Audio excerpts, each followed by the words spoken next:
I'm so annoyed by TCU and that Kansas State finish. I'll tell you why. Number one, I bet on Kansas State plus 3.5. And I'm sure a lot of you did too. And Kansas State just didn't get a fair shake because they were rolling with their backup quarterback, who actually turned out to be a stud. And then they had to roll with the third string quarterback, who threw an interception to actually cost them the game in the worst position, or the worst timing possible to put them in the worst position possible. They got the backup back, but couldn't get it done at the end. TCU is the most overrated top 10 team, period. It is bullshit that TCU is a top 10 team because the last 4 teams they beat all had to play with their backup quarterbacks. Dylan Gabriel didn't play when they had to play Oklahoma. Jason Bean was the quarterback at Kansas when they had to play them. I think halfway through, the other dude got hurt. Then today, obviously, Adrian didn't play. TCU, get out of here. Top 10, not quite. Malachi Coleman committed today. That was big news. I made that the cover of this video because it's an important day. It's a big deal when you can get a top 50 player in the nation, or top 70 according to 24/7 Sports, to commit to your school when you don't have a head coach in place. And it's a testament to one man. And we'll talk about that in just a second. Before we do, I want to say what's up to the chat because you guys are the reason why I'm here. We had a great live show last night for 2 hours and 20 minutes. We went Q&A the entire time. We talked about a lot of good stuff. So glad to see a bunch of you back today. Dom says it's surprising that Adrian's injured. Every year he gets hurt. Tonight was the shoulder. It sucked. Brian says you were dead wrong on Clemson. That's a fact. I was. I didn't bet on Clemson, so it ended up working out in my favor because I just got to watch the game in peace. But I really thought they were going to handle Syracuse. I was surprised by that. Syracuse kept it really close, but it does say something about Clemson. They're able to come back because the good teams win in the second half. It's how it's always been, and Clemson is no different. What was crazy about Clemson is they pulled out Shipley, their starting running back, at one point. They pulled out DJ Ungalele, and they put in Klubnik, or what's his name? Klubnik, probably. And that dude led the game, or led the team to win the game. So it's going to be interesting to see how it shakes out for Clemson down the stretch here. They're probably going to win out, probably get to the playoffs. But is DJ the quarterback, or is this freshman going to take the reins and now be the guy?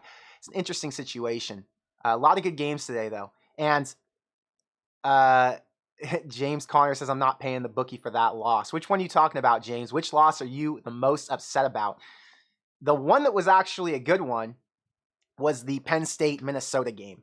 The other one was the Wisconsin-Purdue game. So I told you guys at the beginning of the week to slam Wisconsin -2.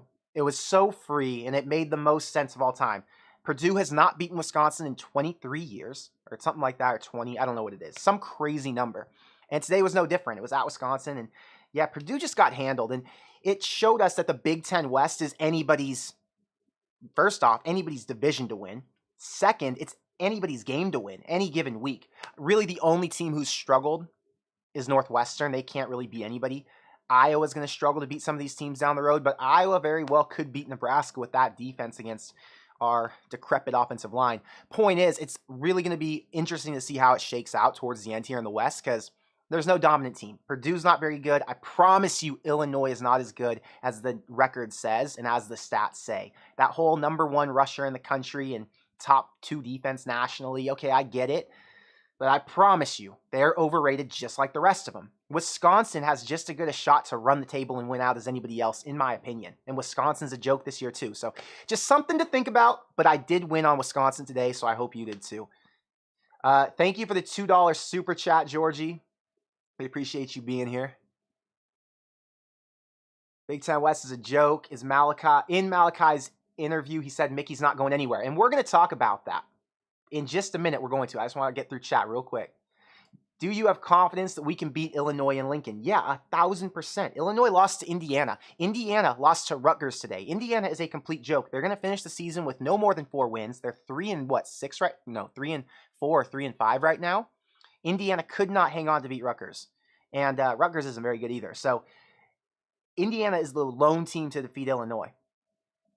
Could Nebraska beat them? Illinois in this case? Yes, 1,000%. Like I said, Illinois has all of these pretty stats. We're going to see what the line is tomorrow. I'm not sure what it's going to come out as. Maybe Illinois -7. Either way, Nebraska's at home. They're coming off a bye week, so they're going to be a little bit more healthy. Any game can be won between 2 Big Ten West teams, as we saw today. So we'll have to see. It's pretty exciting. Andrew Invest says, where do you sports bet? I bet on BroThrow. That's actually the sponsor for this channel. So if you go to brothrow.com/GBR, you can get into our group. We have a community there with over 350 users, basically all Corn Crazed subscribers. You can be in any state you want to sign up for this. You just have to be 18 plus, and you have to have a Venmo, PayPal, Cash App, or one of the other payment options that they accept. When you make bets, you just pay the people you lose to straight through Venmo, PayPal, or Cash App. It's super easy. Today, I'm up $85 total. I'm going to end the day because I got a couple games going on right now. And I got a couple that haven't closed out yet. I'm going to end the day plus or minus $100. So not a great day for me, but not an ugly day either. It could have been worse. Yeah, I took a lot of games. I took Penn State there. That saved me late. So anyway, that's where I bet my sports. It's a great website. It's been awesome. They've been an awesome sponsor. And if you want to sign up, like I said, brothrow.com/GBR. But let's get over to talking about Malachi real quick. I want to get into that because that's the cover video or the cover photo for my whatever live stream tonight. So first things first, Malachi. I'm going to show you guys. What am I doing? We got to keep this visually stimulating. That's why you're here. Malachi Coleman, 6'4", 200 pounds-ish. He's the number 67 player in the country, according to 24/7 Sports. Top 80 if you do the composite between On3, 24/7 Rivals, and everybody else. Either way, he's a top 100 player, comparable to a Wan'Dale Robinson, a Thomas Fidone, guys like that. This is a really highly recruited guy by a lot of different teams around the country. SEC, Big 12, ACC, everybody wants him. He's a number 5 athlete nationally. He's going to play receiver at Nebraska for sure. A lot of you guys already know this information, but for anybody who doesn't, I'm just giving you the brief. He picked Nebraska over Oklahoma, Michigan. Who else was in the talks? USC, Miami. He actually didn't take any visits recently, and that is what we've got to talk about. Why didn't he take any of these visits? Also, here's this graphic. It looks awesome. And it just felt good to see because it's like, wow, in a down year when everything's going wrong for Nebraska, the one thing that we needed to go right did. We kept the number 1 player in the state home. It's a massive pickup for either Mickey or for whoever else is going to be in charge next season. We'll talk about Mickey in a second. There's something there's something that someone else tweeted based on what Malachi said in his interviews today. If you watched, he had a little like a school conference where they talked about Malachi. I actually learned some things I didn't know. He was homeless at one point. He's adopted, and he's had some serious hardships in life, and he overcame them to be in the position where he is now, which is awesome for him. And I'm sure he has a really bright future ahead of him in football or whatever else he does. But this guy is a freakishly good athlete. He said that he's not going to come to Nebraska in the early period because he could in January, let's say, get ready and potentially start as a true freshman. He's going to actually come after May because he wants to compete to win a gold medal in cross country. I don't know which event he runs, but he wants to win in cross country. So he's going to stay in high school all the way through to make sure he has a chance to win that. Omar, my high school, one of my best friends from high school, thank you for the super chat, $50. We love you over here. You know that. Continuing on with Malachi. So this is what Malachi had to say. This is referencing Mickey Joseph. He changed everything for me because about 6 or 7 months ago, I was not coming here, Nebraska. That's for sure. Which is crazy to think about. You had the number one player in the class out of Nebraska.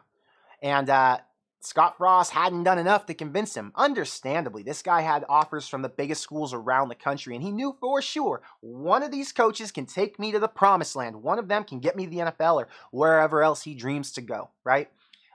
Nebraska has been a place where players and coaches go to die.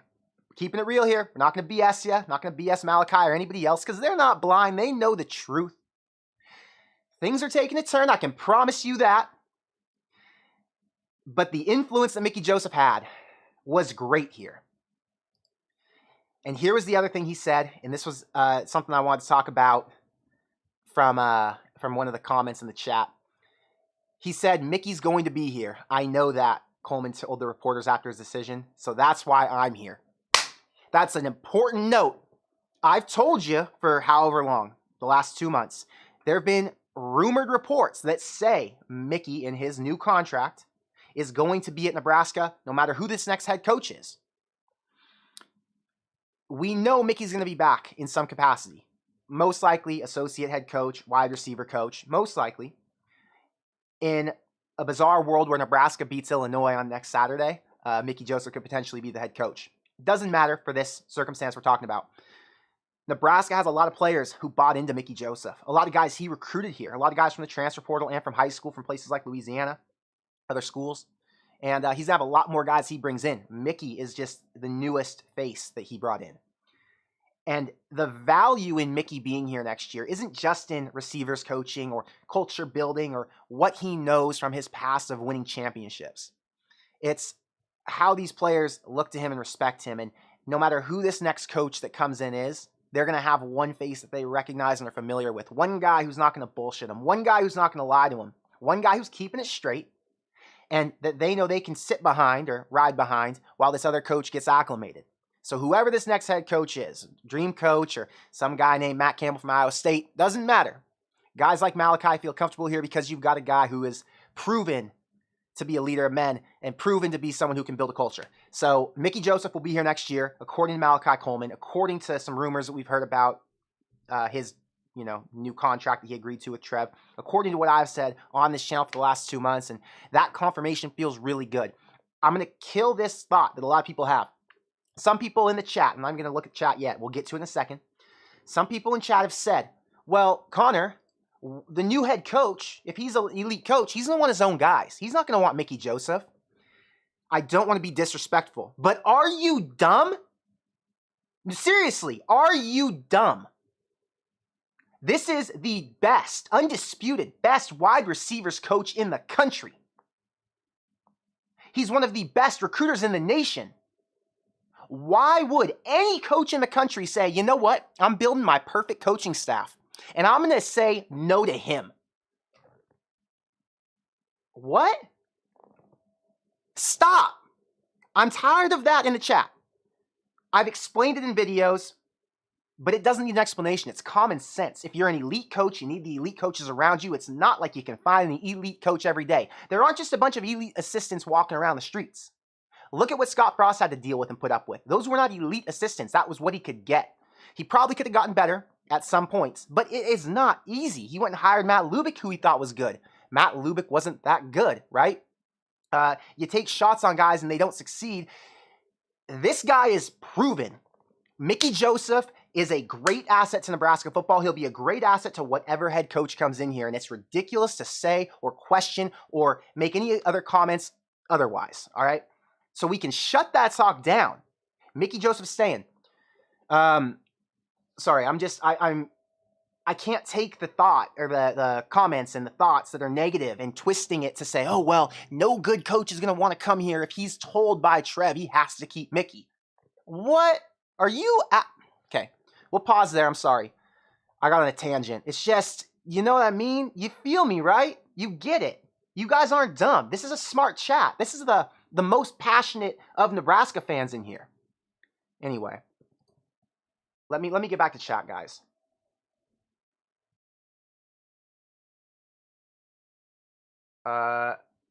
What are the expectations for Malachi Coleman? What does he need to do at Nebraska to not be a bust? Play. One thing about Thomas Fidone, and one reason you don't call him a bust because he's still young. He's got a lot of time left, right? He could potentially be looked at as a bust or if he doesn't play next season, right? He's 3 years in the program and doesn't get on the field. That's a bust. As long as Malachi gets on the field, he's good to go. He's going to be a starting receiver. Mickey Joseph really wants him. This guy runs a 4.40. He's 6'4", potentially 6'5", according to his recruiting profile. This guy is going to be an asset. There have been guys like Omar Manning who have some mental health issues or some things holding them back. You never know what's going to happen. You never know what you're getting with a guy. Some people are trying to tell me, oh, well, Malachi has bad work ethic, and my dad said this about him at his last game. He pouted on the sideline. It's high school football. He's going to come to college, and I don't know if that's like that information is true or not. I'm going to guess it's not, but regardless, he's going to come here. He's going to get developed. He's going to become a really strong, mentally strong player, hopefully, and he's going to get on the field. He's going to win games for us and help us out, and that's going to all equate to him not being a bust. I have no doubt in my mind that this guy's going to come in and make an impact. He's a Wan'Dale Robinson type of player. He's an NFL type of player. It shows. Okay, so one thing people have talked about in the past is that Nebraska players are guys who get recruited to Nebraska. They're 4 stars or they're highly rated 3 stars, but they don't really pan out. And why is that? And sometimes it's, well, he was recruited by who? Well, he was recruited by Oregon State, Nebraska, and whatever, UTSA, but he's a 4-star. Well, there were some things that didn't check the boxes for some of the big schools. Texas, OU, Michigan didn't want him. Why didn't they want him? Well, he was a 4-star, but he had some issues. I don't want to say Omar Manning, but Omar Manning came to Nebraska. How many other options did he have? Did the big schools want to take a shot on him? Or did they realize there might be some baggage coming in? No shot on Omar. I'm sure he's a great guy and he's got everything going his way. But that's what you got to think about with some of these recruits. Malachi didn't have that skepticism behind him. It was every school in the country is all in on this guy. Every school in the country said that is a true freak of nature. We want him here. So that makes me a little bit more comfortable to say he's not going to be a bust. You can never predict it, though. So sorry, I got on a tangent there. I just want to give you my opinion on what it would take about a bust. Dana says, what do you think about Dylan Raiola flipping to the Big Red now? There is no way Dylan Raiola is flipping to Nebraska unless they had some crazy big name coach come in like a Lane Kiffin. No, I'm just kidding. We talked about Lane yesterday, though. I don't know what it would take. It would take a big name head coach who is proven to develop quarterbacks, and it would also take a new offensive line coach, a new offensive line, and some proof that he could win here. So that's out of the question right now. I'm not even thinking about Dylan Raiola personally. I think there's a lot of other quarterbacks who Nebraska's going to go after, so we'll have to see how that goes. Impress Alpha doubling down on the doesn't have a bad work ethic. I love that. High Mountain Guy says, say Tyjon then, or Maurice. I don't know how much Maurice was recruited. Tyjon was definitely recruited by a lot of the schools. But yeah, there's a ton of schools, or a ton of players who can end up being busts. So we just don't know. A lot of question marks. Sports Studio says, who else is Nebraska targeting? You know, out of the big names, I'm not sure. It's going to take a lot to get a guy here right now who's not from in-state. You got to wait until you get your staff situated. So that's another month-ish away, month and a week. So 5 weeks from now, I think Nebraska is going to be in overhaul mode where they hit the portal hard, where they hit the leftovers hard, because a lot of guys are already committing now. And some new coaches, let's say a new coach comes in from, let's say, Baylor. New coach from Baylor comes. He's going to call his commits to Baylor and say, hey, I know you want to be a part of my culture, wanted to be a part of my program. Unfortunately, it's not happening in the green and gold, but we'll be up north, and you can come hang out with me there. And then you might get a couple 4 stars or 3 stars or whoever he's recruiting to come up to Lincoln. So there's a lot left to be seen, a lot left to learn here. So I'm not getting too deep into the recruiting because it's Mickey Joseph trying to recruit a guy who doesn't know what the outlook is for the future. He just knows, well, Mickey's going to be here, but who's the head coach, right? A lot of question marks. Going to wait on that. We'll have to see.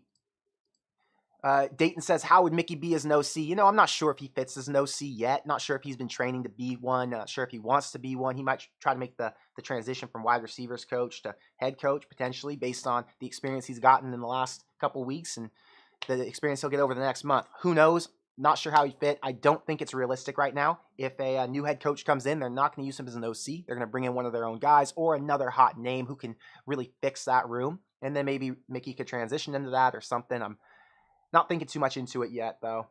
I just know that Mickey's a wide receivers coach, an elite one. Joey says, what are your thoughts about former Nebraska wide receiver Xavier Betts getting arrested earlier this week? I think it sucks. I feel bad for the guy because, you know, you don't want that to happen for anybody. I know nothing about the situation, but hopefully it all works out for him. And, yeah, it's unfortunate to hear. It was sad. Ben says, do you think Mickey could win the title of head coach? Yeah, man, of course. We talked about it a little bit here. We'll talk about it more in my next video. The problem is Mickey's got a lot going against him. He's got to win games, and it's really hard to win with the offensive line they've got, with the time he has. He's only got a few weeks left here. He's going to have to win some big ones, including this next one against Illinois. Illinois is no joke. I have a lot of faith that Nebraska can do it, but it's going to be tough. So if he doesn't beat Illinois, I think the odds are very, very slim because he's not going to be able to win the Iowa game at the end to push him over the edge. Trev is going to have an answer around that time. I think Trev would like to announce the new head coach before December 1st. And and the reason for that is because he wants to make sure the recruiting trail is hit hard because this class closes, December 14th or something? Got to get on quick. So, yeah, the gap is closing for Mickey. This week is very important for him. Either way, I don't think Mickey is, you know, he's not so dialed in with this head coaching idea that he's going to leave, right? So he's going to be here no matter what. It's not the end of the day if he doesn't get it. If Trev decides, and I think Trev might, if Trev decides to go the other way and get a guy who's more proven, everything's going to work out in Lincoln. Everything's going to work out for Mickey. So it's all positivity over here. Let me tell you that. I'll be happy about it. You'll be happy about it for sure. And we'll just keep this thing rolling. Dayton says, would Iowa fire Kirk Ferentz? Let's talk about that. So today, Iowa was a 30-point dog at Ohio State. And there's been all this talk. What has been the last couple of weeks. There were comments from Brian Ferentz, and he's the offensive coordinator of the Sun, straight nepotism over there at Iowa. And they said, why don't you bench Spencer Petras, the quarterback who's one of the top 5 worst in the nation? Keep that in mind. He said, why didn't you bench Petras? He said, well, what good would that do? Like, what good could come from that? The obvious answer is, if you have a brain, well, Petras sucks. So maybe if you give Padilla a chance, he's better, right? It's kind of like what Scott Frost had to do when he benched Adrian Martinez and gave Luke McCaffrey a chance. And fortunately, it worked out for a game. Either way, Iowa benched Petras today. And Padilla was just as bad as Petras, shockingly. It was actually entertaining to see if you're a Nebraska fan because, I mean, Iowa losing in any fashion is fun to watch. And knowing that they're actually on the brink this year of not making the Big Ten champion, or not making the Big Ten West, not getting enough wins in the Big Ten West to make a bowl game. Sorry, I'm trying to do so many things. If they don't make a bowl game for a Nebraska fan, it'll finally feel like all wrongs have been righted. Like, Iowa doesn't deserve to be there this year, so hopefully they don't get some lucky win over Nebraska or somebody else and find their way into a bowl. Hopefully they get to sit in sadness like we have so many other years. Just a thought. Quick. Trey Palmer in the NFL draft right now, he's like a 4th or 5th rounder probably. He needs to have a couple more games, and maybe he can get up to the 3rd round. He could be a 3rd rounder by the end of this season, which would be incredible. Great for him and great for Nebraska in recruiting. All right, Christian says, Purdue, Iowa, and Minnesota all lost this weekend. What are Nebraska's chances to win the West? Let's talk about that. Let's jump into some of these games real quick, guys. So, first off, Iowa loses today to Ohio State by 44 points. Ohio State covers. No surprise there, but insanity that Ohio State was able to run it up on that defense. I mean, Ohio State's the best team in the country, or one of the top 3 up there with Georgia and Tennessee. Penn State rolled Minnesota. Penn State has a weak quarterback named Sean Clifford. I'm not a big Sean Clifford fan. Minnesota rolled with their backup QB. Tanner Morgan didn't play at all this game. Minnesota got routed. It was a whiteout at Penn State. Minnesota ran the ball a few times decently well, but they just never got in rhythm. And Penn State has a really good defense. Credit to them. Minnesota losing is great for Nebraska, though.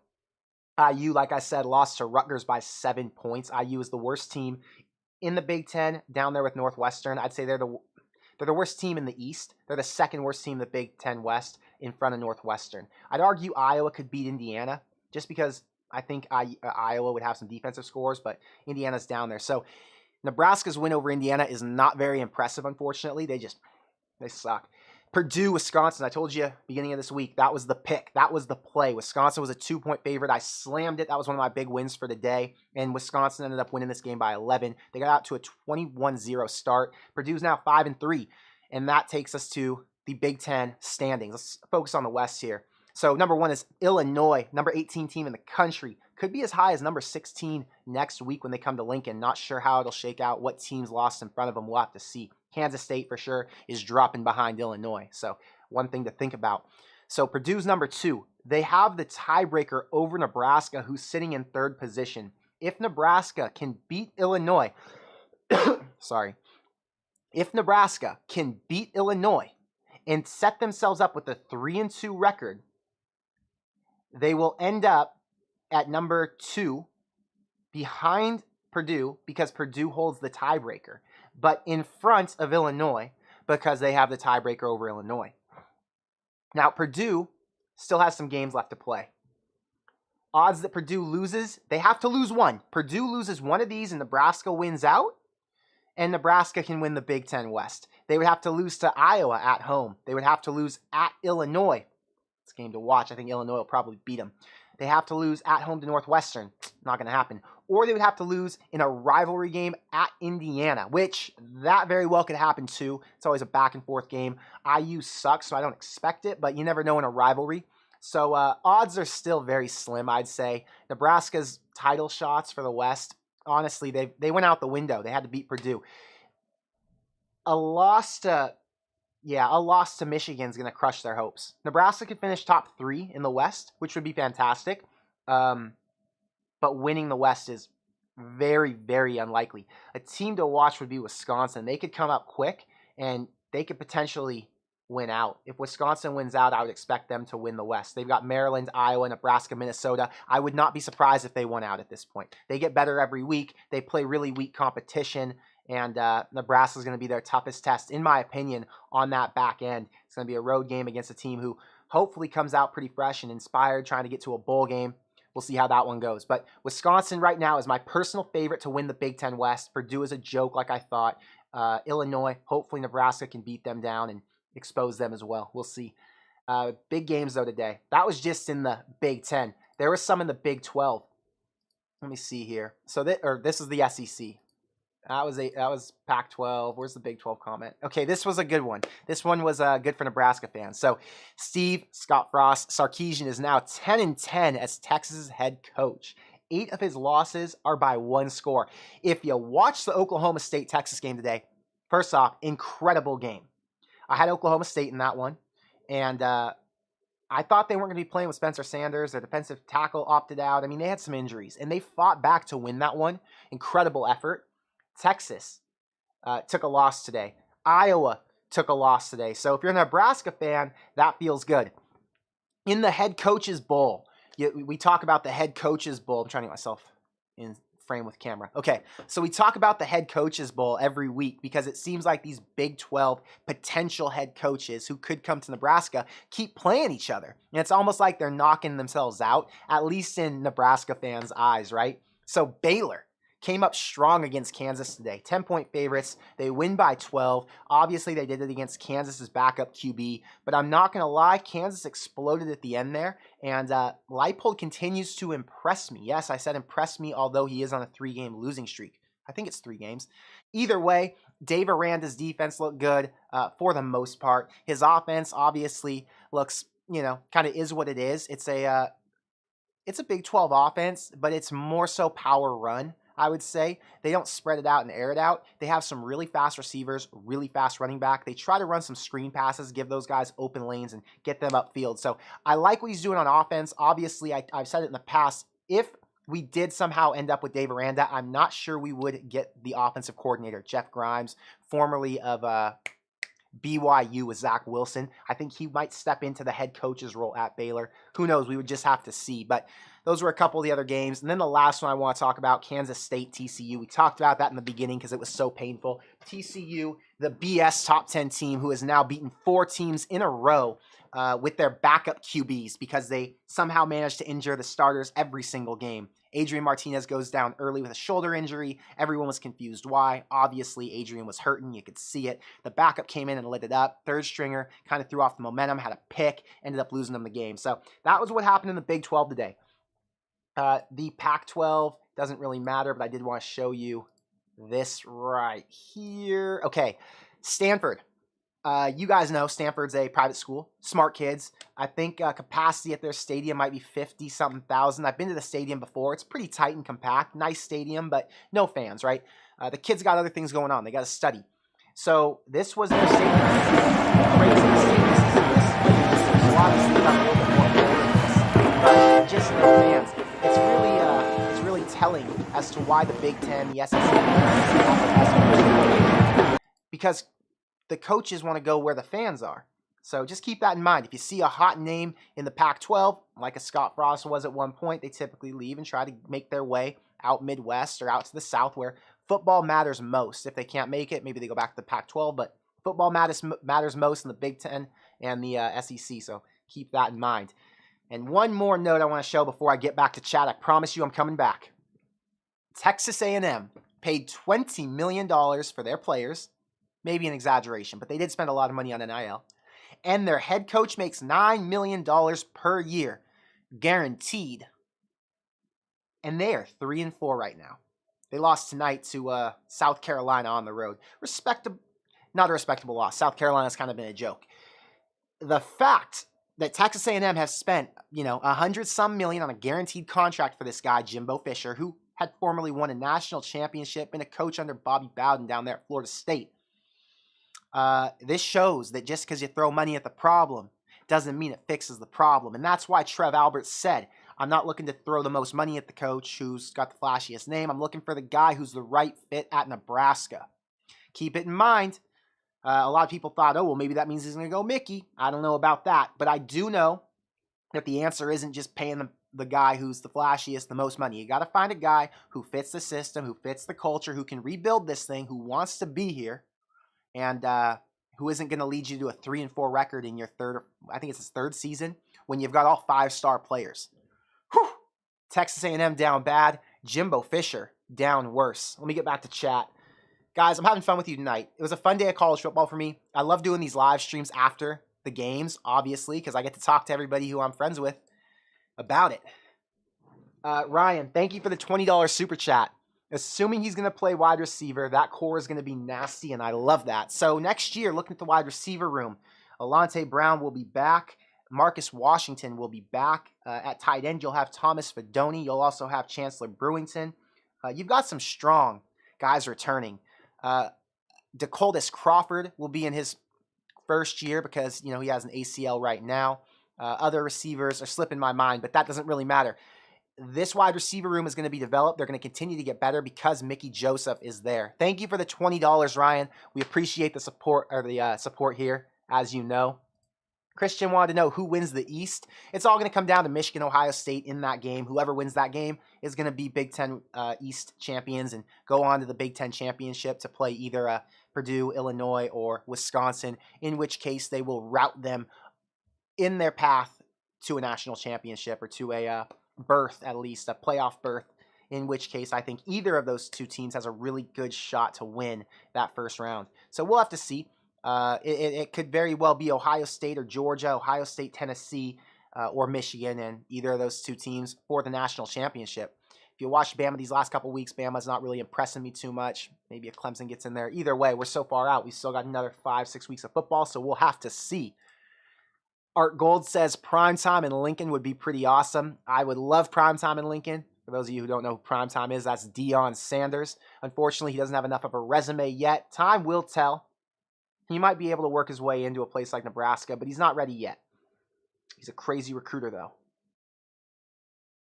Art says, why didn't Adrian Martinez play? It looked like a fake injury. I addressed that before, but it was a shoulder injury. You could see he kind of squinched. You know, last year he had a shoulder injury, had surgery for it, transferred out over there to Kansas State, and had to get that shoulder back in order to play. And yeah, Adrian will play. Adrian fought through a broken jaw last year. He's fought through plenty of injuries, ankle issues, knee, every issue you could have, that dude's had. And if he could play tonight, I can promise you 100% on my mom, he would have played tonight. That guy is a fighter, and he did not want to miss this top 10 matchup against TCU. Promise you that. Dad's Man Cave podcast. The best way of getting a hold of me is Twitter, Instagram DMs, or emailing me. My email's on my YouTube. But Twitter or Instagram is the best way to get a hold of me. Brett says, if you could pick one outlier for coach possibility, someone maybe no one's really talking about, who would you pick? I think it's Dave Doran at North Carolina State. And the other one would be the Washington coach, Kalen DeBoer. Those are outsiders. The problem is a lot of guys have been wiped off the list because you can assume they won't leave their current schools. You know who's not going to leave, right? An outsider who no one's talking about, Lane Kiffin. Kyle Whittingham would be another one. Kyle Whittingham could come to Nebraska. Slim chances, though. He's building something special at Utah, and he's been there forever. I don't think he's going to leave there. I think all of the coaches we have talked about, most likely one of those ends up becoming Nebraska's next head coach. There's a chance it's somebody else, but I got to guess it's one of them. LSU says Lane Train came off the rails a bit. Also, he's not going to fit. Brian Kelly is now second in the SEC West. Yeah, I don't know if you say the Lane Train came off the wheels or the rails. I think LSU has been heating up. They've got their rhythm now. LSU's been getting better each week. I told you that was a game I didn't want to bet last night when we were talking about picks. I ended up betting Ole Miss because I'm an idiot, but I said that was a terrible play. It was all LSU. They were going to win this game. And they did. They crushed them. They came back down 17. They went on a 35-3 run or 38-3 run to win. It was incredible. LSU's a good football team. They have a lot of talent. They have a good coach who's coached in national championships, coached Notre Dame to multiple 10-win seasons. So Lane Kiffin is still 7-1. He had a 10-win season last year. He's a coach of Ole Miss. Ole Miss is not supposed to beat teams like LSU. That is the equivalent to teams like Purdue beating Ohio State. It is not supposed to happen. So the fact that he was in that game at all is a testament to who Lane Kiffin is. And keep that in mind. Ole Miss is the Purdue of the SEC. It's a fact. Or the Maryland of the SEC. Right? So Lane Kiffin having 7-1 record, last year a 10-win record, that is a impressive record. That would be like if Jeff Brom was taking Purdue to the Sugar Bowl. Perspective, man. Keep it in mind. Let's see here. I'm getting back to chat. Bill says, I don't know how you replace Mickey as head coach if he tops this mess and turns it around in season to something Frost couldn't do, which is a bowl game.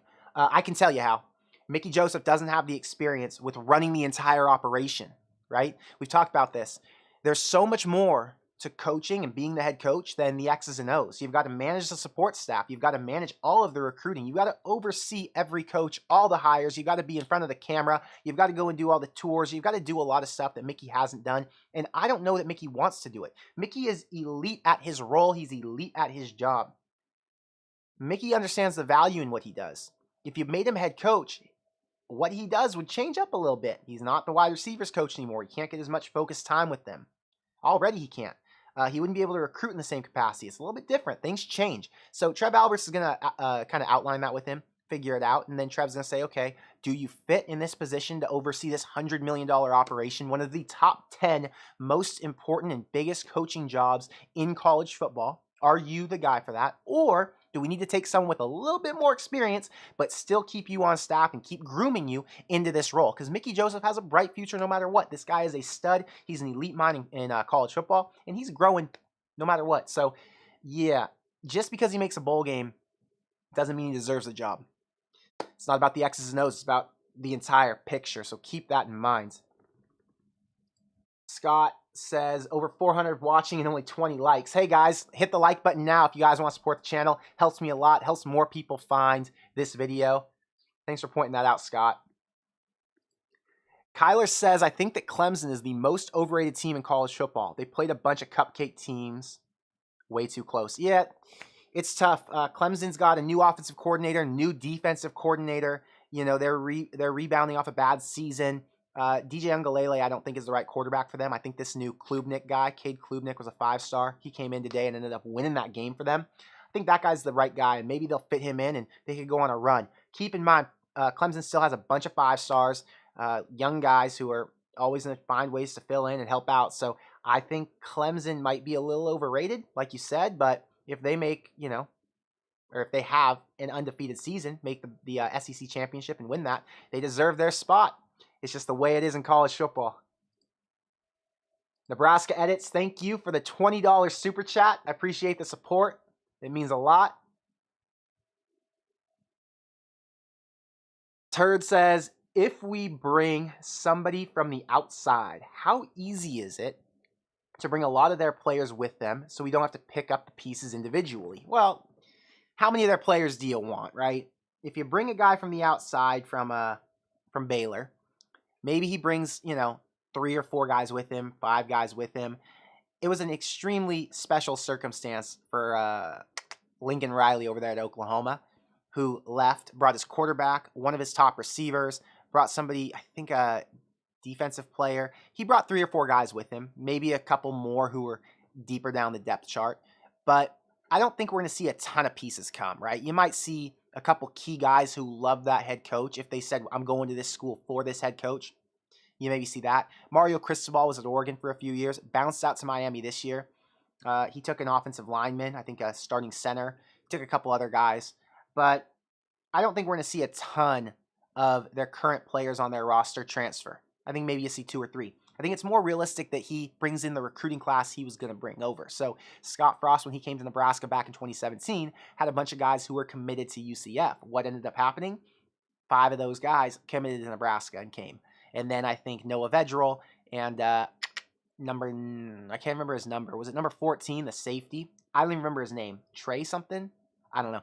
Anyway, he brought over a safety who ended up starting at Nebraska that first year. So, yeah, I expect maybe a couple guys to transfer with him, but it's mostly going to be on recruiting. So, think about that.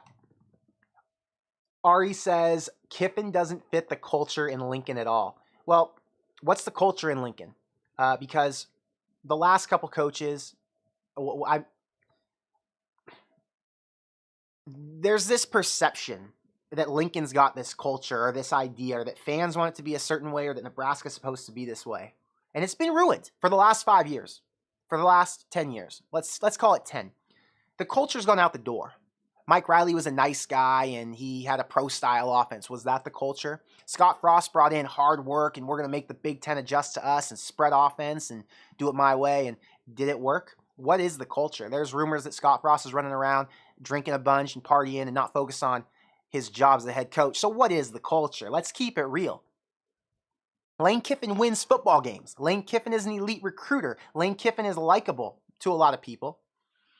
Lane Kiffin brings a positive energy, and Lane Kiffin brings a culture that would win at Nebraska, in my opinion. So yeah, Lane Kiffin fits the culture at Nebraska. The culture at Nebraska is fucking win. That's it. The last 10 years has been none of that. So I don't care what culture we thought we were getting with any of them. Throw it out the door. It's time to win. Whoever that is, whoever it takes, bring them in. I want to win now.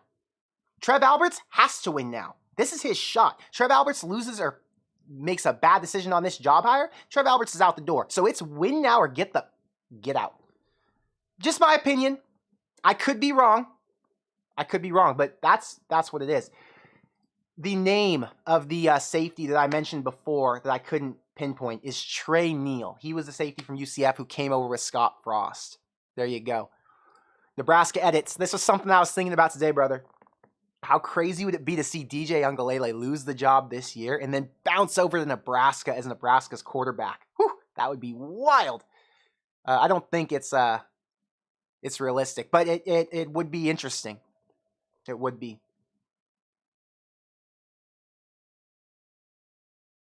Joey says, what are your thoughts about the Bussin' Bowl with Will Compton having a trophy made by the time we go to Ann Arbor?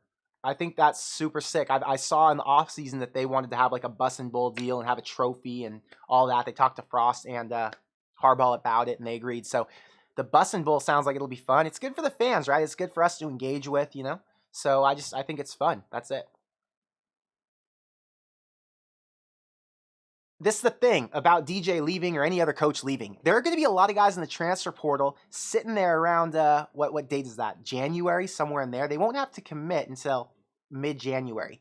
Think back to Casey. I don't even think Nebraska had their entire staff in place before we started hearing about the transfer quarterbacks. So a lot of quarterbacks are going to enter the portal. They're going to sit and they're going to wait. And not just quarterbacks, receivers, offensive linemen, defensive players, specialists, whatever. They're all going to sit in the portal. They're going to wait for these teams to make their hires to see what coaches leave, because I promise you, plenty of coaches are leaving. If Baylor loses Dave Aranda, someone's got to fill the Baylor job. So where's a coach come from? Well, let's say it's Jamie Chadwell. Let's say, I'm not saying that's realistic, but let's say Jamie Chadwell leaves Coastal Carolina. Now you got a new coach at Baylor, and now that quarterback had to wait and see if it was going to be a fit.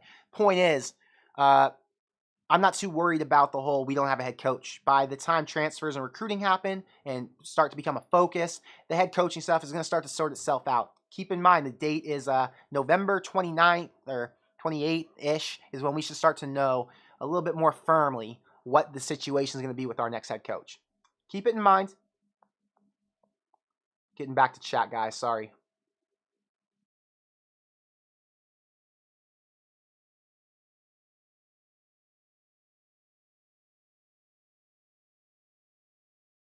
Cooper says, any chance our O-line cannot lose us any more games? Chance, yes. Odds, unrealistic. But chance, yes. There's always a chance. There's always hope. That's the one thing I preach on this channel. Always hold the faith, because you never know what can happen. College football is freaking crazy. TCU was getting dominated tonight by Kansas State and their backup quarterback. They were getting destroyed. They were getting embarrassed on their home field in the black jerseys with the sellout crowd while their fans threw shit at the opposing head coach, Chris Kleiman. Okay, they were down bad. You held faith though, and you got lucky, and the backup got hurt, and then the backup's backup had to come in. And then TCU magically wins that game by 10 points after being down by, I don't know what the number was. They were down, though, significantly. 18 at one point. Hold the faith. Anything can happen. You can get lucky and have to play Iowa. So, yeah, that's my thought on the offensive line. Corey says Casey won't leave next year. Yeah, I don't think he's leaving. I think he's going to stay. He likes Mickey Joseph. He believes in the direction of what he's preaching, right? The direction of where this program's going. So hopefully Casey's back, and hopefully he's got a better offensive line in front of him. He's going to have some serious weapons, so we'll have to see. I would assume if a new coach comes in, maybe if they're offensive focused, they could potentially bring in their own quarterback, but I would assume, Casey's got plenty of experience. They're going to try to roll with him. He's been good. Scrolling through chat, guys. John says, Connor, what are your thoughts on Matt Rule?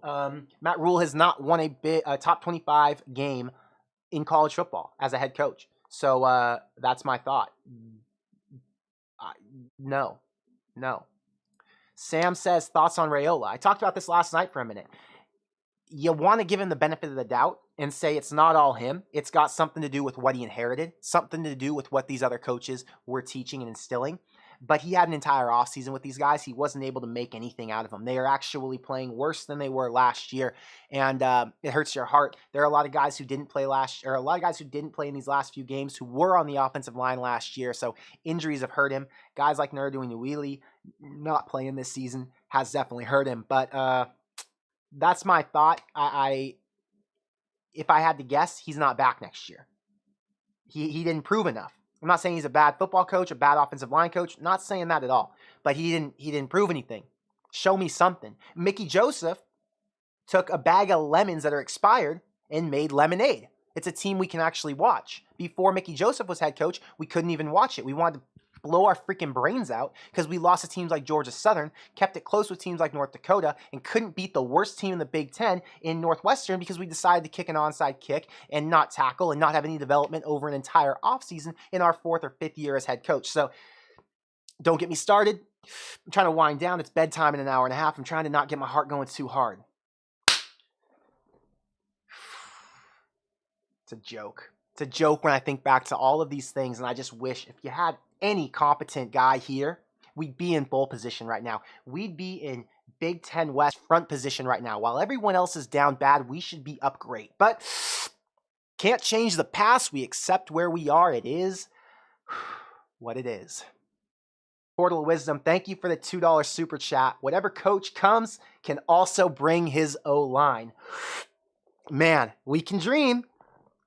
We have talked about this in the past. There are a few head coaches out there who have experience as O-line coaches. So Matt Campbell, although he loses a lot of one-score games, he has offensive line coaching experience. Robert Anae, the offensive coordinator over there at Syracuse, not a head coach, but a potential offensive coordinator for this next head coach. Robert Anae, offensive line experience over at BYU and I believe at Arizona. Point is, there are some coaches who have some experience and who I would trust a little bit more than the assistant coach from the Chicago Bears. Not saying he was the wrong hire. I don't know anything about it. I am in my freaking bedroom talking about football with you. I am not a guy who's paid $1 million a year, $5 million a year in Scott Frost's case to make decisions that are supposed to be good for your job security. So I don't know what the situation is there. But hopefully we get a guy who has some experience, a guy who can come in and who we can believe in to really right the ship. Just my thought. Just my thought. Getting back to chat, guys.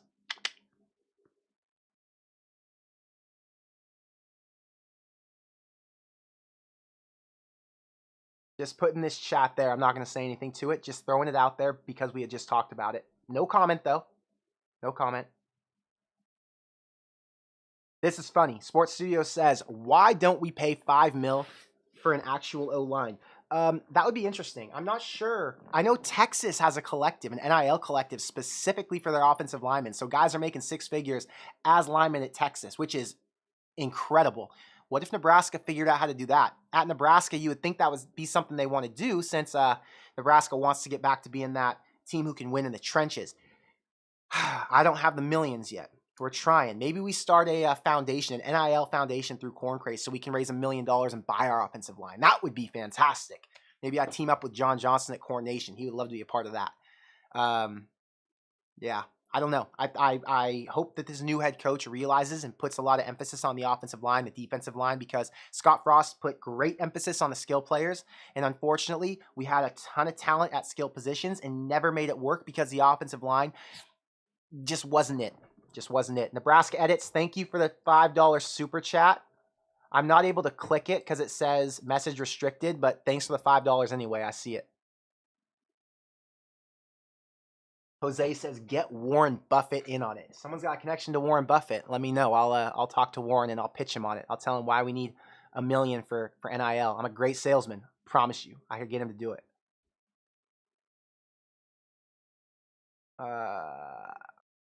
Back to the chat, guys. Back to chat. Matt says, Michigan fan here. Started following Nebraska around 2016, and I continue to get more and more invested in the program. Can't explain it. I want them to come back strong. It's so interesting, Matt. 2016 was Nebraska's last good year. I don't even want to call it good. 2016 was Nebraska's last year being decent. They had a 7-game win streak, ended up losing back-to-back to Wisconsin in overtime, and then Ohio State on the road in a blowout. Finished the year with, I think, 9 wins and a bowl loss. Correct me if I'm wrong. It doesn't matter. Regardless, that was a good season to start following them. But why? It's been Nebraska down bad ever since then. Ugly to watch, not fun to watch. It's not fun to root for Nebraska. So why have you been so invested in this program? Is it that you're invested in the reality show of the program, the joke of the program? Just curious, not complaining about why you're invested. We love to have you here. I promise you that. But it's been a freaking joke. It's like watching, Kim Kardashian's show and watching the yelling and screaming and crying. Oh my God, it's that. It's what are we doing here? It's a freaking mess. Ugh. Why would you invest your time into this? Invest your time into Michigan, where things have somehow looked going or are looking to go up. Where you thought Jim Harbaugh was going to get fired, and now that dude's making miracles. That guy's got a serious team. It's fun to watch. This is a freaking headache. Ugh. Why? Jeremy, thank you for the $20 super chat. If Mickey gets the job and leaves the cash to break the bank on an OC and DC, who should he go after? One of them we've talked about is Will Muschamp. Will Muschamp would be a really good one. Will Muschamp has a history as a good defensive coordinator. And another one, No. Manny Diaz was what I was thinking about, but he's at Penn State. Not an option. At offensive coordinator, the only one I've really been thinking about as of late is Robert Anae. That's the one I've got a lot of attention on. He's at Syracuse, and Syracuse has been really good. I liked him before when he was at, oh man, where was he at before? Virginia. I liked him at Virginia. Jeff Grimes, I like at Baylor. Not sure you could rip him away from Baylor, but that's another one who's been good. And I just think they run offenses that could complement what we've got in Nebraska. They all like to run the ball. And because they like to run the ball, it makes me believe that maybe they could come here and succeed. Maybe because the Big Ten is a team or is a conference where you got to run it. You got to have an offensive line who you can get behind and power through. So it's just a thought. I could be wrong, but those are just names that pop into my head. So, yeah. Yeah. Sports Studio says we don't have defensive ends. We have linebackers on the line. It's going to change. The next defensive coordinator, I'm fairly certain, is going to come in here and wipe away this defense and bring in something that works in the Big Ten, something that Iowa or Wisconsin would run. I have a lot of faith in that. I could be wrong, but it's just my guess. Brandon says, got my 402 shirt this week. The care you put into the packaging is incredible. Great job. Thank you for the support. I really appreciate it. My packaging is great. I've got the sticker with the thank you card and the keychain. I mean, it's an experience when you get Corn Crazed merch. I'm wearing the Corn Crazed merch right now. This is the Social Club hoodie. It's got a big graphic on the back. If you guys want to get the merch and support the channel, I still got hoodies. I still got some t-shirts, but I've been selling out a lot of the t-shirts. It's corncrazed.com. That's where all my merch is. So if you want to get the merch, yeah, it's there. I'll send out a free sticker pack to anybody who orders in the next couple days. So order in the next 2 days and you get a free sticker pack with your order. But thank you for supporting. Dom says, did the team not do interviews this week? I don't think they did because it was bye week. So that's probably what it was. Max says, Mickey is head coach if we go bowling. AD has pressure. I'm not so sure that's true. I'll tell you why. And thank you for the $2 super chat. Thank you for the 20 if I didn't mention it before, Jeremy. But thank you, Mac, for the $2 super chat. Every dollar that comes into the channel goes to help us grow and goes to helping me be able to continue to create more and more content because I get a lot of questions. People say, oh, what do you do for work, Connor? What's your 9 to 5? Listen, I'm a digital brand consultant, but during the football season, I shut everybody out.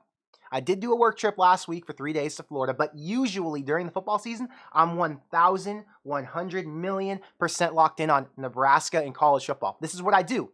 My dream, I think I can say now, is I want to have YouTube going or some sort of digital platform where I talk about college football. And Corn Crazed has been really successful. You guys have made it really successful. And you guys have given me a reason to stay home every night and watch all the games, to stay up late and make these videos with you, to figure out new ways to create content, and to spend all my time researching all of this. So my 9 to 5 right now for the football season is this. Now, sure, I've had months where I don't make very much money. I did it last year too. You know, I had months where I was making nothing, but I've got a sponsor now.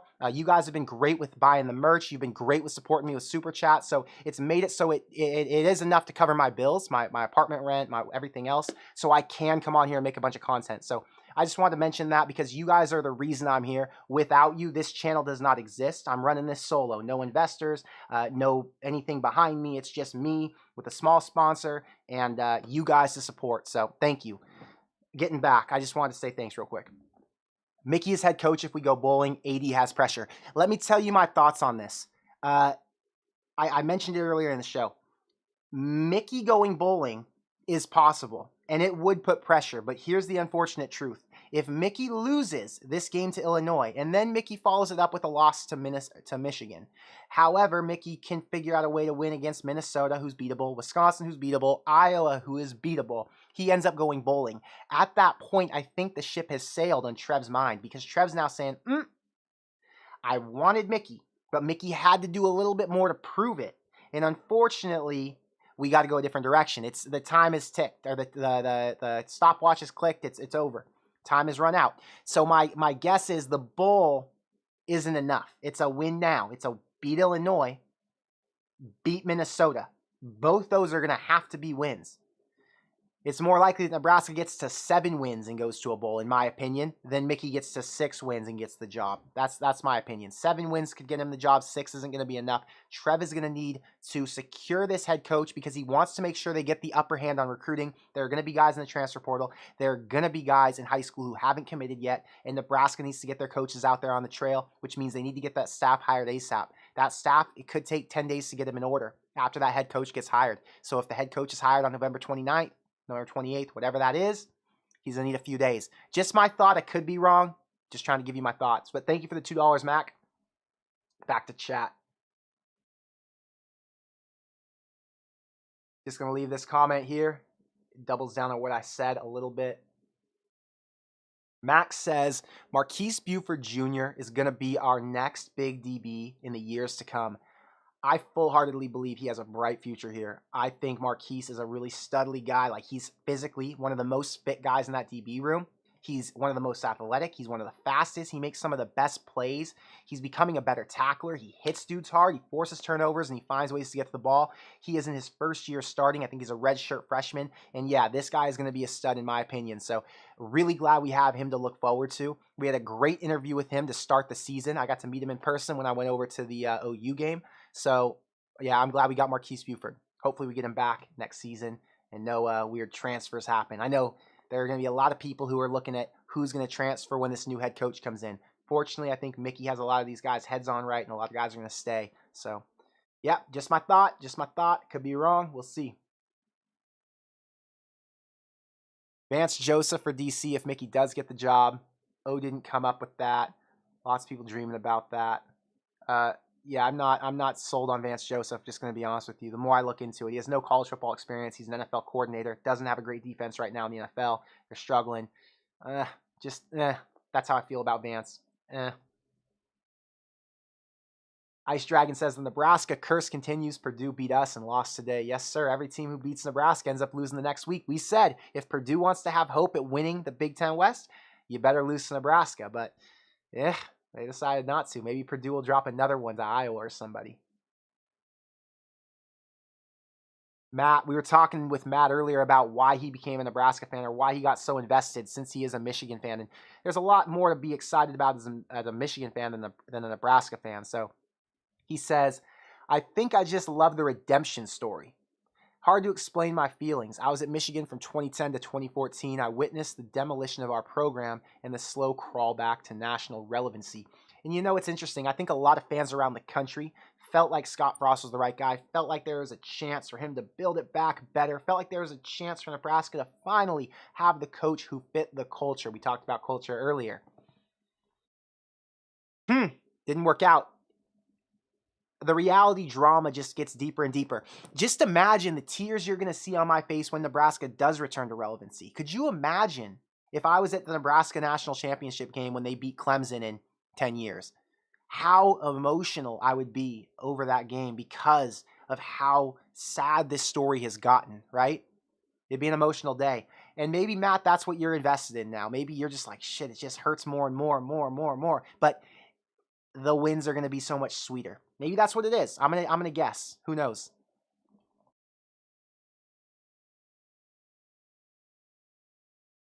Brianna, tell me what your question is. What's your question about what's going on? Brandon says the Purdue loss is due to the Taylor Swift album releasing. That makes sense. Thank you for clarifying. Steven says, well, now that Wisconsin beat Purdue, basically you're saying how much more likely is it that Wisconsin will beat Nebraska? You know, I don't give it too much thought. It's not like Purdue's a dominant team. Do not get confused. People lied to you. People told you Purdue's some beast in the West. And they've got this quarterback, Aiden O'Connell, who's going to play in the NFL for 10 years. And they've got Jeff Brom, and they're great. Purdue is Purdue. Purdue has been Purdue. Purdue will be Purdue. And they will continue to lose to teams like Wisconsin. They've lost to Wisconsin for 20 years straight, and that didn't change this week. That's not going to change next year. It's probably not going to change after that. Purdue is Purdue. I think it boosts your confidence in Wisconsin a bit. But any team in the West can beat anybody. Wisconsin beat Northwestern, they beat Purdue. But Wisconsin could lose to, they lost to Illinois. They could very well lose to Iowa, right? They could lose to any of these teams. I'm not even sure who Wisconsin's played yet, who's left on their schedule. Let me check really quick. Keep you involved. Wisconsin's remaining schedule and who they've lost to so far. They lost to Washington State. Unimpressive program. Decent, but unimpressive. They lost to Ohio State. That's a realistic team to lose to. They got blown out by Illinois. I mean, They lost to Michigan State. That's as it gets. That's a Nebraska level opponent. Here you go. If you want any more reason to believe that Nebraska can beat Wisconsin, just look at last week. Michigan State is about on par with where Nebraska's at. They're down bad. They're not very good. They've got some issues. They were at home at night. They got Wisconsin and took them to overtime, beat them. They almost let Wisconsin win that game. Fortunately, they didn't. Nebraska has as good of a chance as Michigan State does at beating Wisconsin. It's a rivalry game. Anything can happen. I still believe. That's where I'm at. I still believe Nebraska can beat Wisconsin, even though Wisconsin beat Purdue today. And Wisconsin's probably going to beat Maryland. They're probably going to beat Iowa. And I'm still going to have the same feelings. Maryland and Iowa are kind of whatever. Maryland plays with no Tua or Taulia. Iowa plays with no offense. So that's my thought. Nebraska plays with no offensive line. Ding, ding, ding. We all three got losers. Okay. Back to chat. Matt, thank you for the $10 super chat. Like I said, it goes a long way to helping us grow. He said, thanks for the response, and you hope to witness that reaction. Yes, sir. Make sure you subscribe to the channel and you're back here, because as we win, if you watch, all right, if you want a mini reaction, just watch this live stream every Saturday night after Nebraska wins or right after the Nebraska game. You get the real and raw, and I get very emotional and very passionate, very excited when Nebraska wins. You can ask anybody in the chat. I've been doing it for 4 weeks now. I get very emotional after Nebraska wins. But anyway, thanks for the 10. Thanks for being here.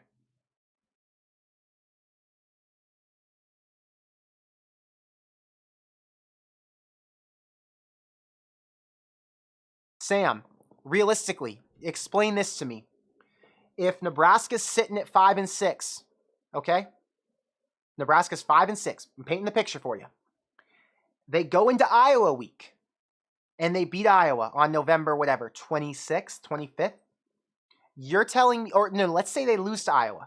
Now Nebraska's 5-7. So Mickey doesn't get the job. So now Trev has 1 week to make a coach decision. It's not how it works. I can't see it. It's going to take more than 6-6 because we can't have that last game being the one that determines it. If Mickey gets to 6-5 before Iowa, then we can talk about it.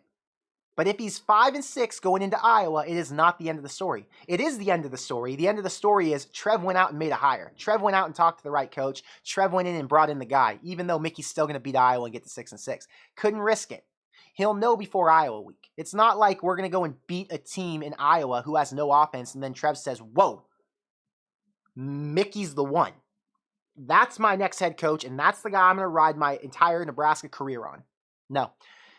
He's going to have to get to 6-6 or 6-5 and then have a chance to get to 7-5. That's where we're at. If I'm wrong, tell me in the chat. Chat, you guys dictate this. I'm not the one who makes the rules. Trev Alberts is. So tell me, am I wrong, or will Trev Alberts do what I just said? I'm just using common sense. I'm using logic. I may be wrong.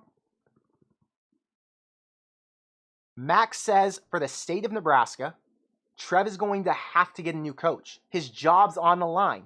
Thank you. Facts. I think Mickey is fine with going back to wide receiver coach. He is. That's a fact. He says he doesn't like having to talk to the press anyways. He is. That's a fact. Okay. Thank you for the comment. That adds a little bit of support to what I was saying. Here's another great one. Mickey is part of the solution, not the solution. Can't afford to wait around and see how he does as a head coach. Let me tap on this real quick, because this is a comment I've seen pretty frequent. Some people say, why not give Mickey Joseph a 1-year contract or a 2-year contract? Take a shot. I'll tell you why. That doesn't happen, brother. That's not how it works. You give Mickey a 4-year contract. You give him some runway to establish his culture. You give him some runway to make sure the players he recruits knows he's going to be there for the entire time he's there. There is no such thing as a 1-year coaching deal for a new coach. That does not exist. It is 4 years or no years. In this case, it is likely no years, unless he pulls off a remarkable win against Michigan and Illinois. And then we might be having a different discussion. Who knows? I don't make the rules. I just talk about it. I give you my ideas. I try to use common sense, and I try to relay the common sense back to you so you can form your own opinion, your own ideas. I'm not the one who tells you how it is and says this is fact, because I don't know shit. Like I said earlier in this video, I'm just a guy in my freaking bedroom. Thanks for being here. Julie, thank you for the $20 super chat. It means a lot. Julie, if you are a female, we talked to some women on the chat yesterday. Guys, there are actually women who watch Corn Crazed. I was shocked. I think our audience is 4% women. But I learned yesterday from talking to some females in the chat that they are hardcore Nebraska fans. They support the team. They watch the team just like we men do. So they love to be acknowledged. And yeah, thank you, Julie, if you are a woman. Thank you for being here with us. All right, back to the head coaches. We got some comments about head coaches. Let's talk about it. Ethan says, how likely is Lane Kiffin? All right, I talked about this a lot yesterday in my live stream. If you didn't watch it, I did a full 2-hour and 20-minute Q&A. It was fantastic. It was a great Q&A. You guys asked some really good questions. We were on there forever. Here's the deal with Lane Kiffin, and there's a whole explanation yesterday. So if you want the full explanation, make sure you watch that one. I'm going to make another video tomorrow where I talk about Lane a bit too. More thorough, more analytical. But here's the thing. Lane Kiffin is not at the end-all be-all. Lane Kiffin is at Ole Miss. I said it before in this video. Purdue is the equivalent to Ole Miss. Ole Miss does not win championships. They are winning a lot of games, and they are making the Sugar Bowl. They are getting to 7-1, and they are competing with the teams like LSU and whoever the other big dogs are in the league right now are. But that's not normal. That's like Purdue winning 10 games, which would make you say, whoa, who the hell is that head coach at Purdue? And get his ass out of there, because he doesn't deserve that mess. He deserves real resources. He deserves a real school, a real fan base. No knock on Purdue fans. There's just not enough of you. Just not enough. Lane Kiffin has complained about the amount of fans, the student section, and people not showing up and supporting when they should. Lane has been the head coach at Tennessee, elite powerhouse, Nebraska, Tier 1, Tier 2 level program. He has been the head coach at USC, Tier 1 program, recruited 5-star Matt Barkley, who played at my rival high school, Mater Dei, in Orange County. He recruited superstar players. He knows what it takes to get them. He's still able to recruit them at Ole Miss, but think if he had like a real school he was at, a Tennessee, a USC, not an Ole Miss. No offense to Ole Miss. Love the school, love the program, love the colors, but you're not a Tier 1 program. You're not even a Tier 2 program. Ole Miss is on the edge of Tier 3, all right? Lane Kiffin is going to leave Ole Miss eventually. Maybe not now. Maybe not today. Maybe not tomorrow, but he will leave soon. Give it 2 years at least. At most, give it 2 years. The Auburn job will open up this year. That Auburn job is a Tier 2, borderline Tier 1 job. It's kind of like Nebraska. Lane would have a lot more success at Auburn. Just going to tell you that right now. There's a lot more fans. There's a lot more money. There's a lot more support. And there's a lot more players who would want to play for him at Auburn than there are who would want to play for him at Ole Miss.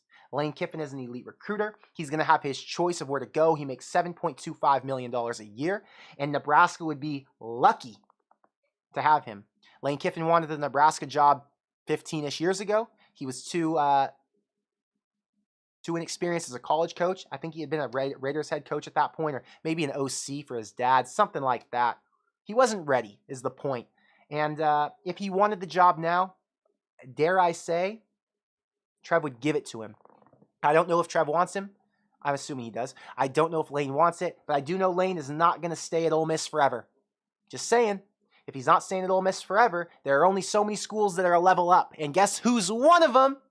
Hello! Just keep that in the back of your head. Lane will end up at a school like in Nebraska. Just saying.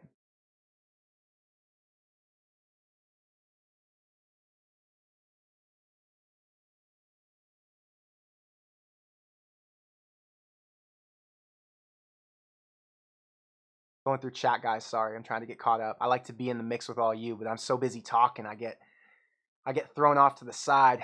I gotta come back and read them.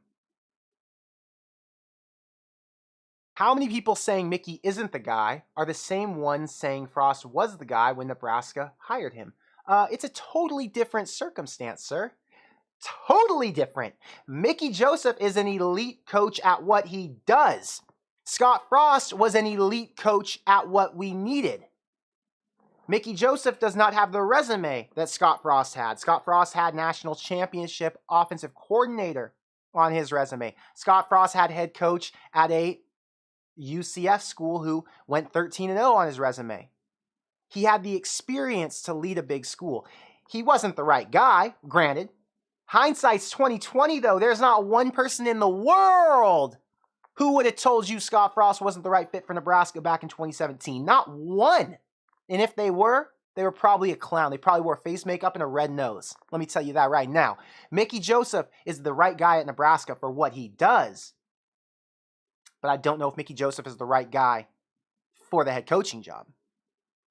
Who knows? Like I said, I'm just a guy in my bedroom. What the hell do I know? I'm just here chatting with you guys.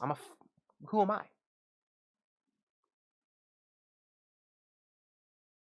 To be fair, Scott Frost was a fantastic hire. Yes, he was. At the time, he was. We didn't know. He was a great guy to grab because Florida would have taken him if we didn't.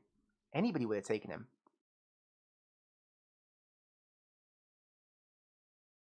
Elliot, I don't know what my answer was, but you're welcome. Thanks for being here. I appreciate you. John says, I wish Urban Meyer would coach Nebraska. Yeah, unfortunately, I don't think he's the right fit. He doesn't want to be here. He wants to go to a school where I think he'll have more talent. And I had a former Ohio State wide receivers coach on the Social Club live stream about a month ago, named Zach Smith. Incredible interview. The best Social Club live stream to date. He was an awesome guest. He gave us a ton of insight, ton of valuable information. And one thing he said is that his prediction, and now my prediction, I'm stealing it from him, is that Jimbo Fisher will eventually get booted. You know, he's 3-4 over there at Texas A&M. They've got the money. They're going to kick him out and pay him his $50 million or whatever it takes to get a new guy. And when that happens, there's going to be a gold mine in College Station. You're going to have all these 5-star guys, all of these 4-star talented recruits, superstars destined for the NFL. You have the tradition with the Aggie fans, the 90,000 who always sell out that stadium, who have been down bad, not as down bad as us, but down bad in their own right. Former Heisman Trophy winner Johnny Manziel was only 10 years ago. They have recency bias for anybody who wants to say, oh, well, they're a good team. You know, you can look back to the recent history and say, oh, okay, they are good. Keep in mind, they aren't very good right now. Point is, Urban Meyer might be a fit for Texas A&M. And Urban Meyer would go to Texas A&M in a heartbeat because he knows he could flip that roster and win a national championship immediately. He would be like Lane Kiffin taking over at USC. Actually, it would be a much better situation than that because USC has to rebuild. Lane Kiffin had to recruit a lot of guys, or not Lane, sorry, I'm getting confused. Lincoln Riley at USC. Lincoln Riley had to recruit a bunch of guys this year, a bunch of 5-stars, but they're freshmen, true freshmen. Next year, a bunch of other true freshmen coming in. At Texas A&M, you get a roster full of juniors who have been developed already to some degree, and they've just been playing bad football. The scheme hasn't worked. So, yeah, Urban Meyer to Nebraska, unfortunately, no. But Texas A&M would be deadly with him, and that's a likely situation. Nathan says, know anything about Davon Hall? I don't know. I've seen that he's a potential to come to Nebraska. He's a 4-star from where? Omaha? Bellevue West. Yeah, he's from Omaha. We'll see. I think good chances he comes to Nebraska as long as you got Mickey Joseph. Mickey Joseph is going to attract the best receivers in the country. I said it. Mickey Joseph is the best receivers coach, one of the best recruiters in the country. He's proven to develop these guys. Look at Trey Palmer. Look at Jamar Chase. Look at Justin Jefferson. Look at a lot of these guys who he produced at LSU, a lot of the guys he recruited. Who doesn't want to play for Coach Mickey? Name him. Name who doesn't. Well, I can name one. Isaiah Garcia Castaneda. Too soon? Jacob, thank you for the $5 super chat. We appreciate you here. As much as I love Mickey and want him to get the job right now, I know it's not realistic. Well, thanks for being realistic. But what about in the future after Mickey has some more experience? Now that I can get behind, right? When Mickey's now been an associate head coach for a few years, when Mickey's now taken over some play calling, or maybe an offensive coordinator, or maybe he's been the interim twice, or maybe he's been training to be that next head coach. I think Dabo was trained to be the coach in waiting, right? He was ready to take over that job, although he wasn't the offensive coordinator. So maybe Mickey says, well, that's my path. That's where I want to go. So this next head coach comes in and says, okay, you're my right-hand man. I'm going to teach you the ins and outs. And your future is as head coach of this program. I don't know. Who knows? But it's an option. Thank you for putting out that idea, because I do think he has a bright future in whatever he does. Mickey is a great guy. I love Mickey Joseph. I will say it now. I'll say it again. And I've said it 100 freaking times before. I support him in his career fully. I don't know if now's the time, but in the future it could be. Thank you for the $5 super chat, Jacob.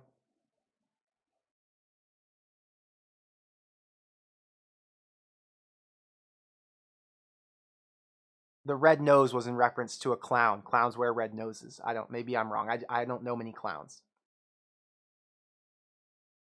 Sam says Bo Pelini had zero experience as a head coach other than one game being the Alamo Bowl, which they won. Bo Pelini had experience as a defensive coordinator. That's the key. You gotta paint the full picture, Sam. Don't try to shortchange me. Mickey Joseph has zero experience as a offensive or defensive coordinator. So you've got executive leadership at these big-time programs. We've talked about this a bunch. We're going to talk about it again. Think of Nebraska as Walmart, as a $100 million corporation. You don't take the guy who was a store manager, a position coach, and promote him to CEO.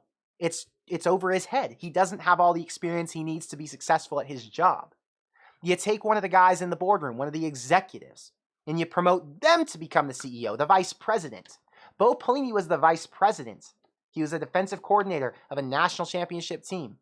Defensive coordinator he had a defensive coordinator title, I think, for 5+ years. That's kind of the point. Mickey is a position coach. There's a lot holding you back when you're just a position coach. You're the store manager. We need an executive guy, a vice president.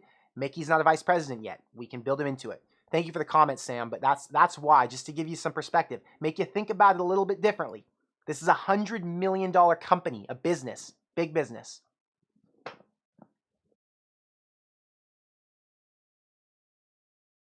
Another comment that backs what I said.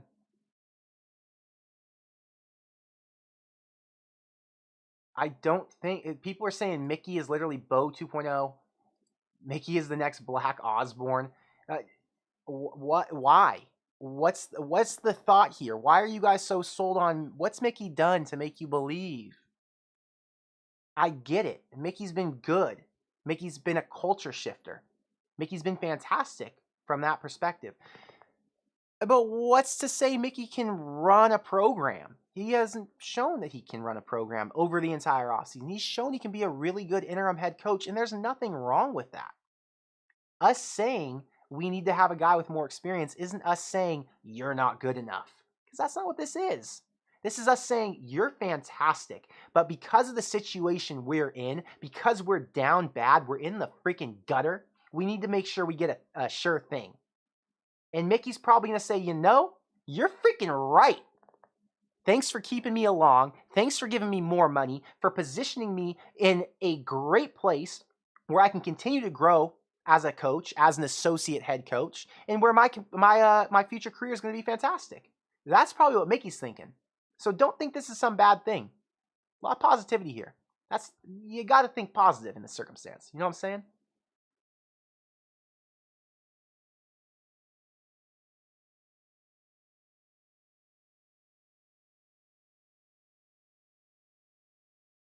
Attitude doesn't win over the long term. Just because you're positive and I get it. I get your support for him. I understand, but it's not everything. It's not enough. It's not enough for me. It's not going to be enough for Trev Alberts. Winning does.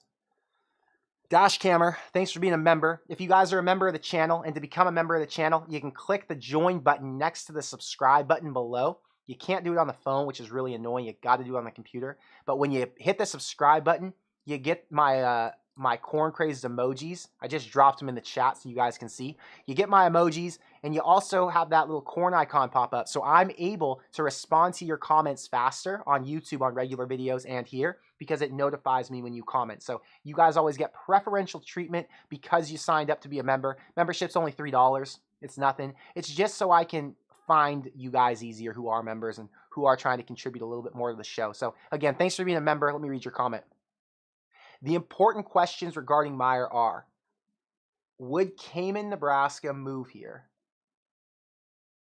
Wait, what? Okay. In which neighborhood would Urban Meyer buy a house? Oh, Cayman Myers. Would Cayman, is that his wife? And which no-show job would she land at Sandhills Publishing? Are we talking about his wife? I don't know, but I get the joke. I don't know the answers to any of that, but I understand the joke.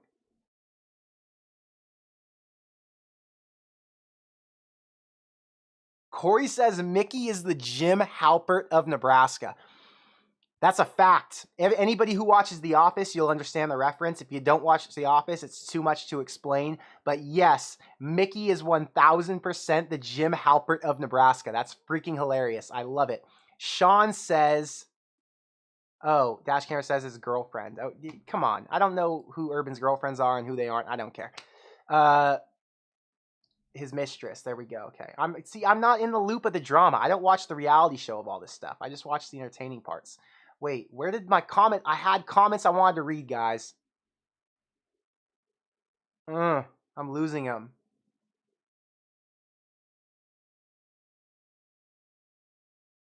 Hang on, guys. I'm coming back. I promise you this is going to get just as entertaining as it's been. Sports Studio says you should collaborate with the QB Plug. He's a YouTube channel who makes videos about all the best NU high schoolers. QB Plug and I just did an hour-and-a-half phone call 3 or 4 days ago. I gave him a lot of advice on his brand and how he should position himself. He's super cool. He and I for sure will do content in the future. I'm sure we'll work together in the future as well. He followed me on Instagram, hit me up, and we became cool after that. So I know he watches the channel. He says he's a big supporter of it. He loves what we're doing. So QB Plug for sure will end up being somebody I collaborate with. We're just trying to find the right time to do it. He's got over 1 million followers on TikTok, over 100,000 on Instagram. He's massive, and he's only going to get bigger. I really believe in what he's doing. So I'm going to make sure I continue to keep that relationship fresh so we can find out what we're going to do together. But yes, good idea, Sports Studio. Me and QB Plug are for sure going to collab. Dash Camera, thank you for the $5 super chat. I appreciate you. Appreciate all the support. Oh, the question I wanted to answer was Mark Stoops. We talked about this last night. For more in-depth on Mark Stoops, you can go watch last night's Q&A video. It was 2 hours and 15 minutes. Fantastic Q&A with everybody in the chat. Anyway, Mark Stoops, I like the idea. I was talking to my cousin about it. He works over at Rivals, and he's an on-field photographer at Nebraska for the games. We were talking about Mark Stoops, and one of the flaws is it took him a really long time to get things going at Kentucky. That's a flaw, right? But he's been hot the last couple seasons, sent a lot of guys to the first round, was able to recruit really well, is going to have Will Levis go in the first round this year, probably a top 10 pick, top 5. So I like Mark Stoops. I'm a fan of him. He's probably higher on the list than some other guys. Probably higher on my list than Dave Aranda. A little more proven, just to be honest. But if Dave Aranda finishes this year with 6 wins, probably on the same level in my opinion. But I don't know. It's tough. Mark Stoops is a good option, though. I do like Mark Stoops. He's won a lot of games recently, and that's someone I would like to see here, potentially. So, yeah, something to think about. I'm probably going to get more into it in other videos when I do more research into the analytics and the stats. John says the New Mexico head coach is good for Nebraska. Yeah, that's a wild card. It's tough to not go for a Power 5 guy. We need someone with proven Power 5, immediate Power 5 experience. Pac-12 maybe, ACC maybe. Definitely acceptable would be Big 10, SEC. And then on the fringe would be a Big 12. I really think it's important we find a guy who has the Big 10 or the SEC experience because it is not easy to beat the teams we play week in and week out. We need somebody who can beat an Urban Meyer, and it's hard to, not Urban Meyer, sorry, a Ryan Day at Ohio State, and it's hard to beat guys like that. It's hard to beat guys like Jim Meyer, so you got to have someone who you know could do it. That's why I like Lane Kiffin. The dude comes from the SEC. He has to play against guys like Nick Saban, like Kirby Smart, like Josh Heupel, and some of the other great coaches that are down there. So just keep that in mind. You want to get a guy who's proven, and that respect Mickey, right? The reason Mickey's not in the running is because he doesn't have the right experience. And the reason a guy like the New Mexico head coach isn't in the running is because he doesn't have the right experience. Be consistent. If the guy doesn't have experience, he's not going to be the head coach here. Just a thought. Who can Nebraska replace Caleb Tanner with? He seems out of place and never gets off his blocks. You know, that's not going to happen. He's we're getting thinner as we go on. Sure, Caleb hasn't been elite at times, but he hasn't been terrible either. You're stuck with him, buddy. We're stuck with Caleb Tanner, Mr. Mark. He's been good though. He's had his moments. So it's just it is what it is. We're into the We're into week 8, week 8, so guys are getting more banked up, and there's no other options. We know what we've got, and we got to run with them. Kayla's the leader, and hopefully he can just get better as we go. Wait. MWB Killer, thank you for becoming a member. We appreciate the support. Brianna, thank you for the $5 super chat. Appreciate the support. All of our women viewers, like I said before, we love that the women are tapped into Nebraska football just like the men are. Dom says, MJ has trust with the players. That's a huge plus to getting elite talent. That's why Clemson took a chance with Dabo, and it worked. Saban, Kirby, Jim all have elite players. Trust, which a lot of coaches don't. You're right. But Mickey's going to be here whether he's the head coach or not. And I love you, Dom. I love you. I really do. We've talked about Mickey being the head coach. But it's all in all likeliness, it's going to be put to bed soon. And it's okay. Mickey's still here whether he's the head coach or not. So what we call that is the best of both worlds. Cha-ching! It might be expensive because you got to pay Mickey Joseph a lot of money and you got to pay the head coach a lot of money, but hey, we got the money. Let's do it. Pay the man, keep them both here. I love it. Just personal opinion. Just a thought. Okay, getting back through chat. Is it time for us old school fans to give up on things ever going back to feeling like they used to? Should we give up on getting someone with ties to the program? You're going to run out. You're limiting your perspective, right? You're saying, okay, if I want ties, that means I can only go in this bubble. Why would we focus on this bubble when you have the whole world out there? That would be like me saying, well, I only like white girls or only like girls who are from America. And now I'm limiting myself on all the beautiful Colombian women or all the beautiful European or Chinese women, right? Why would I limit my perspective? There's all of these options in the world. Just trying to give you a girl reference because we can all relate to that, right? So, yeah, I think that's a limiting perspective. It doesn't have to be someone with ties to the program. It can be someone who's been great somewhere else. Broaden your horizons. Usually when you explore past what you know, you can find something great. What are Nick Saban's ties to Alabama? What are Dabo Swinney's ties to Clemson? What are Lincoln Riley's ties to USC? You get where I'm going with this one? Just some perspective, just an idea. It's my thought. I had some super chats here. Ethan, thanks for the great content. You keep me up to date with work and a busy life. God bless you, GBR. Thank you, Ethan. I'm glad that you get the content you like from me. I've been trying to put out good content ever since I started this channel, and fortunately, I would say every month it's getting better. You know, some videos, I can't get each video to be better than the last one, but some videos are slowly progressing and getting better. The live streams have gotten a lot better. We've got 339 people watching at this moment, which is freaking incredible. It's midnight in Nebraska. It's 10 o'clock at my house in LA, but it's midnight in Nebraska, 1 a.m. on the East Coast. So the idea that we have 330 plus people watching this right now is incredible. Over 1,800 people have tuned in over the course of an hour and a half. So thank you guys for being here. The reason that it's so good is because people like you support me, Ethan. People like you share the comment. People like you like the content on the channel. People like you go into the comments and leave comments, and that helps more people to find the content. So thank you, because it's equally you as it is me building this channel. Corn Crazed is not Connor. I said this before. Corn Crazed is not Connor Hayden. Corn Crazed is all of you and Connor Hayden. I create the discussion. I create some of the ideas for us to talk about. I bring some of the energy, some of the talking points, but you guys make it fun. You guys are the ones who drive it all. So keep in mind, it's us. This is an us thing, Ethan. Thank you for being part of the channel, and thank you for becoming a member, Ethan. It means a lot to me. I hope you get value out of it. Thank you, sir.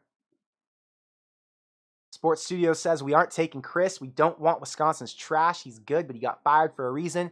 Another note right there. Chris chose to get fired at Wisconsin. They had a conversation. They said, hey, we want to reduce the buyout. He said, I'm not really interested in coaching in this landscape, which makes sense because Chris is an old school guy. And the new things that are happening, social media and recruiting and talking to the press and NIL and boosters, those don't really align with old school. So Chris wanted to be out, and Chris is now out. He'll probably retire. I don't see him coming back unless he got bored or something. Just a thought. Mr. Mark says Bill O'Brien's still in the hunt for coach. Yeah, I'm not interested. That's another for me. Not interested. Getting back to chat, guys. Hang on. Just scrolling. YFN Shooter says, I feel like Nebraska will be an elite team in college football in 4 to 5 years. It all depends on the coach. I think Nebraska has the potential to be an elite team in college football, a top 10 team in college football in 4 to 5 years, maybe in 2 to 3 years with the right coach. Keep in mind, the new coaches who come in flip a roster immediately. They go to the transfer portal, they bring in some of their own guys because guys can transfer, and they make sure to win now. Nebraska is a bowl team next year with the right coach. Nebraska is a top 25 team next year with the right coach. And Nebraska under the right coach, like a really good right coach, could potentially be a top 15 team as soon as next year. So keep that in mind. Elite could only be 3 years away, which is fantastic to think about. We're not too far away as long as Trev makes the right hire. So Trev, make sure you don't fuck this one up. Just saying. Rhett Lashley from SMU to Nebraska for head coach. Is Rhett Lashley the offensive coordinator at SMU? Was he the offensive coordinator at Miami? Hold up. Let me get my facts straight, guys. Rhett Lashley. Oh, he's the head coach at SMU. He's got 1 year of head coaching experience. Probably a little too fresh. Need to give him a little bit more time to cook in the oven and then maybe give him a chance at a Power 5 job. Right now, I wouldn't say he's on Nebraska's radar. SMU's decent, though. They're not bad. They almost won today. They lost 29-27 to Cincinnati at home, and Cincinnati's a good football team. They did cover the spread. It was plus 3.5 SMU, so good for Rhett Lashley. But no, it's not time for him yet. He's only been the head coach there for 1 year. I think 1 year. Vince says, Mickey is going to be a head coach somewhere next year, in my opinion. If it's not here, then somewhere like, say, Colorado. So, okay, there's a chance Colorado could come into play, and he could say, that's my alma mater, I got to go take this job. But there's a bigger chance that Colorado doesn't come knocking. There's a bigger chance that maybe like a New Mexico State comes and says, hey, we need you. He's not going to New Mexico State. He's not. He's not going to a non-Power 5. This guy is an elite wide receivers coach who has a lot of talent right now, who can work his way up to a big-time job through his current role. He doesn't need to take a step back down to one of those other schools to learn. He can learn under a coach the way Dabo Swinney did. So, no, I don't think he'll leave. Off chance Colorado comes calling, maybe he goes, but I think it's a very slim chance. I think Mickey is staying at Nebraska. That's my read. So, yeah.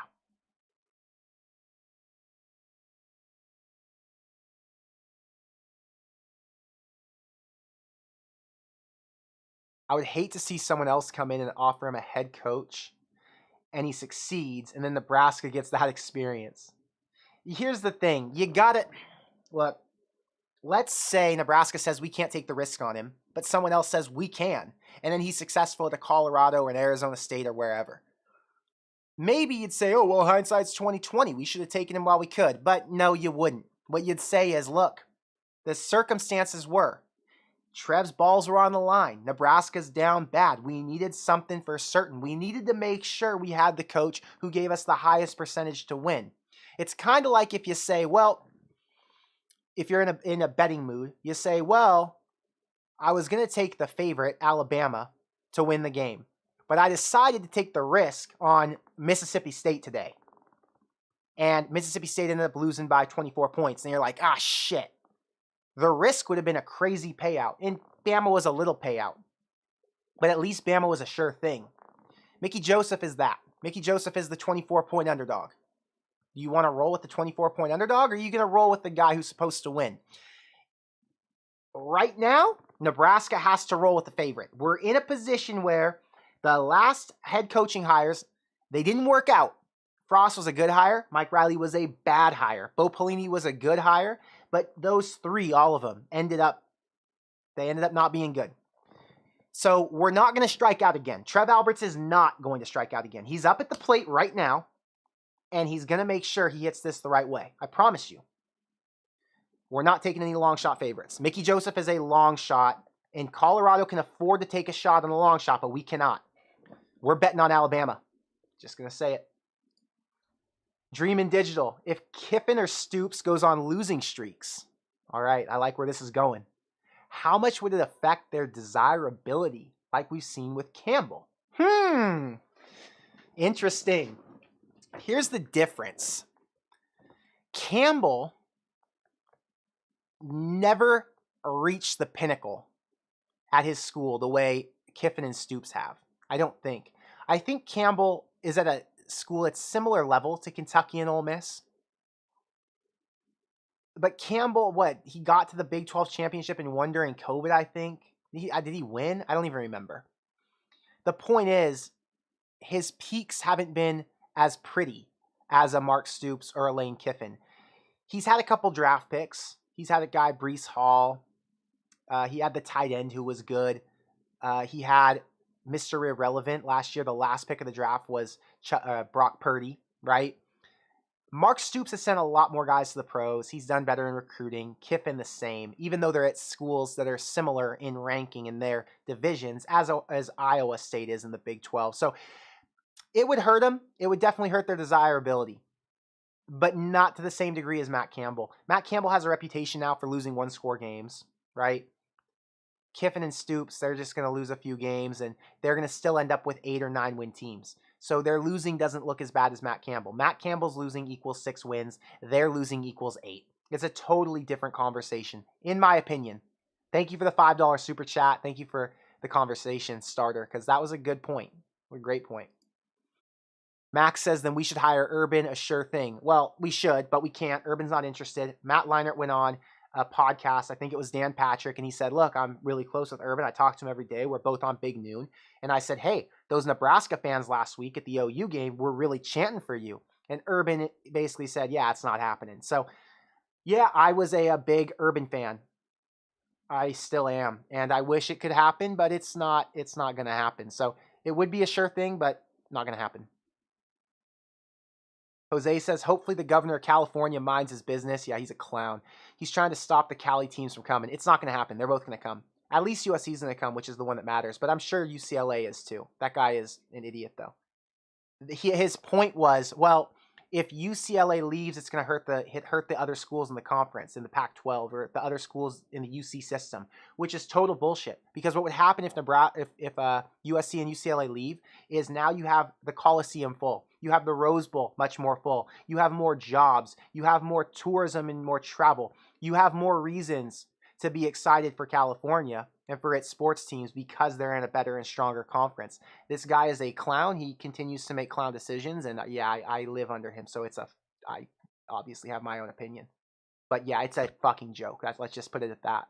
It's a fucking joke to think that UCLA leaving the Pac-12 is bad for the state of California. It's the best thing that will happen to the state in sports since the Rams built their massive, beautiful stadium. It's fantastic for USC and UCLA. Tyler says, I say if Joe gets this team to a bowl game, give him one more year. Okay, we talked about that earlier. If he doesn't quite do it next year, I would say look for a known head coach. Okay, so here's the situation, Tyler. There is no such thing as a one-year head coach. There is no such thing as, hey, Mickey, you did good right now, so we're going to give you a one-year trial. It's a 4-year trial. It's here's your chance to get your culture established. Here's your chance to bring in your recruiting class. Here's a chance to develop your players. Yeah, these things can be done overnight, but they typically aren't. So you don't give Mickey Joseph 1 year. You give him some runway. So yeah, that's just how we got to look at it, unfortunately.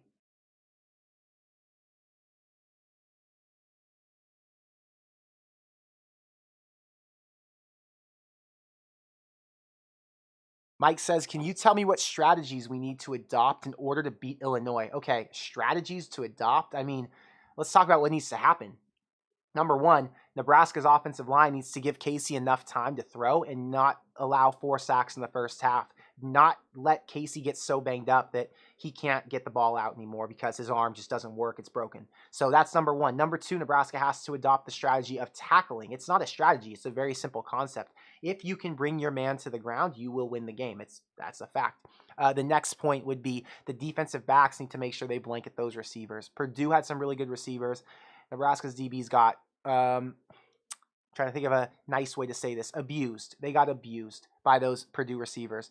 If they allow Illinois' dual threat quarterback run around and find guys downfield, it will be painful to watch. I think that Nebraska has a really good advantage, or a really good mismatch and an advantage, because Tommy DeVito is a little bit more prone to mistakes. These receivers aren't as talented as what Purdue has, and we should be able to see a little bit tighter coverage. But I would say focus on being able to cover the receivers, focus on some of the blocking on the offensive line, and Nebraska has a really good chance. Just a thought. I'll have a full breakdown this week, though. Full Illinois game preview and prediction Tuesday, maybe Wednesday. We'll see.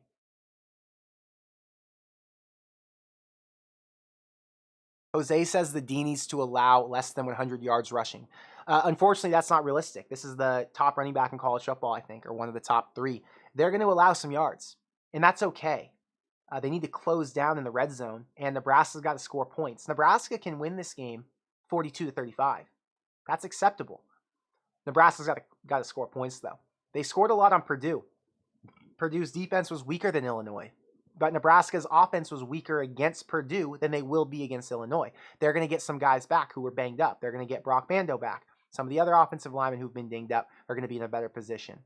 You're going to have Casey Thompson, who's a little bit more healthy. Some of the receivers who are more healthy. DBs. You're going to have Luke Reimer back. Henrich is obviously done for the season. But regardless, the point is, it's going to be a better Nebraska offense against a better Illinois defense than we saw 2 weeks ago. Ethan says, do you have a ballpark prediction for our Michigan game? Could it be an unexpected upset? Yeah, no. I have no prediction yet. We have no idea where that's going. We have no idea what's going to happen because of injuries and things that could come up. So I can't give you a prediction yet. That game is still 2 weeks away, right? 3 weeks away, something like that. So not sure. Right now, if I had to predict that game, if it was happening Saturday, I would say Michigan would win 42-20. That's probably... Maybe that's generous. I don't know if Nebraska could score 20 on Michigan right now with this offensive line. We'll see. It's tough. It's tough. Jose says, I don't think their running back is better than ours. Hey, man, I totally respect our running backs, but their running back is a freak of nature. That guy is a beast. He works extremely hard, and he's had a lot of good running games. He's got an offensive line that's helped him a bunch. They got a first-team all Big Ten type of guy on the offensive line, at least one of them. So that definitely helps. Max says, do you think Luke Reimer is still an NFL draft prospect? I don't know.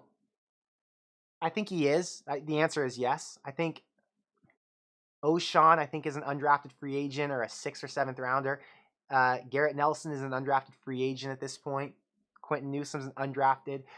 It's tough, man. This defense has not done themselves many favors this year so far.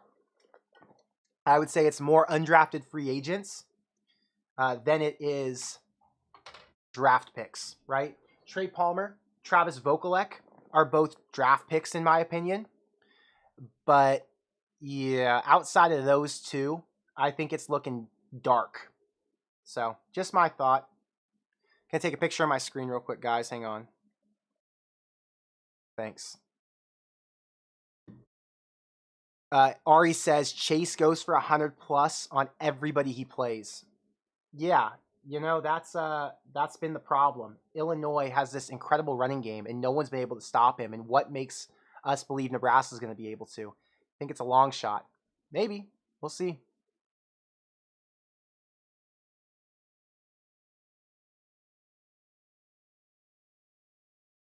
How much improvement do you think we'll see after this bye week, considering the improvement we saw after the first one this season?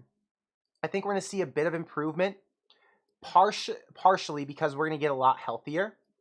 I'm not sure if the tackling is going to get much better or what the finite details will be, but I think the health is a big deal. And if we have a healthy team, it's going to give us a lot more opportunity to win the game. So look for health to be the number one thing that is going to help catapult Nebraska. I want to say a win, but a win feels like a stretch at this point, right? So it's going to help Nebraska to keep this one close. I just don't know what bye week adjustments you make anymore, right? What are the adjustments we're hoping for? I honestly am trying to think. tackling, but that's how do you adjust for that? The coverage, you're gonna get Tommy Hill to be in more of a position to contribute. I think that's a positive. So if Tommy Hill maybe comes in at receiver and he gets some deep routes and maybe he's faster than some of the other guys and he can compete with a guy like Trey to get downfield, maybe that helps. I don't know. But it's really all about getting guys healthy. That's where we got to think. Put all of our eggs in the basket for getting guys healthy. Tim said, what's the code for BroThrow? It's GBR. It's brothrow.com/GBR. So if you guys want to get onto BroThrow, make some bets. You can bet $1, $2, $5. I bet $65 units. You can bet on any game, college, NFL, any other sport. brothrow.com/GBR gets you into our group. There's over 350 Corn Crazed subscribers in there. It's super easy to use. You just got to be 18 plus. You can use it in any state, like I said. So there's no more NCAA games, but there's a bunch of NFL games you can bet on. And it takes Cash App, Venmo, or PayPal. So this is the sponsor for our show. They're the ones who are helping make it possible for me to create as much content as I've been creating lately. So if you want to get on there and if you want to join our group, just go to brothrow.com/GBR and you'll be able to sign up and make picks with us. Like I said, any bet, $1, $5, 15, whatever, you can make them all here. It's fantastic. It's not a bookie. It's not a sports book. It's a sports betting platform where you're able to bet with other players around the country. Like I said, 18 plus, any state. It's fantastic. I love using it. I moved all my action here. I didn't have a good day today. I'm down $45, unfortunately, but it is what it is. I had a huge weekend last week and won over 500. So, yeah. Anyway, hope that answered the question.